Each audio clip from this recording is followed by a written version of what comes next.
काही जणांना आपली कुलदेवी माहिती नसते. तर कुलदेवी ज्यांना माहिती नाही त्यांनी काय करावे?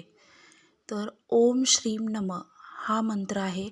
हा मंत्र घरातल्या एका व्यक्तीने 1,00,000 जप होईपर्यंत म्हणायचा आहे. मग तो 45 दिवसामध्ये 1,00,000 जप तुम्हाला कंप्लीट करायचा आहे.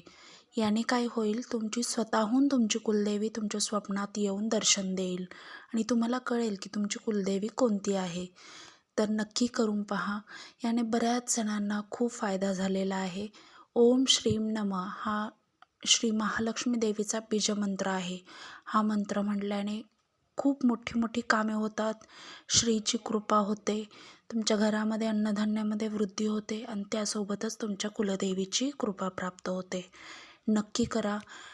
त्यासोबतच जर तुम्ही एखाद्या महालक्ष्मीच्या मंदिरामध्ये ओटी अर्पण केली, मग ती खणा नारळाची असो नाही तर कुठलीही साधी असो, तर ती ओटी तुम्ही नक्की दर शुक्रवारी किंवा महिन्यातून एका शुक्रवारी तुम्ही अर्पण करा.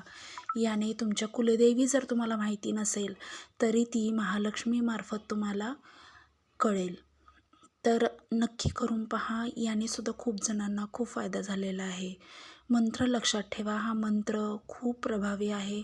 याने कुठलीही समस्या असो आपल्या आयुष्यामध्ये, पैशाची तर जातेच, त्यासोबतच बाकीच्या पण बऱ्याच समस्यांचे निराकरण ह्या मंत्राने होत आहे. मंत्र लक्षात ठेवा. ओम श्रीम नमः. ओम श्रीम नमः. श्री स्वामी समर्थ.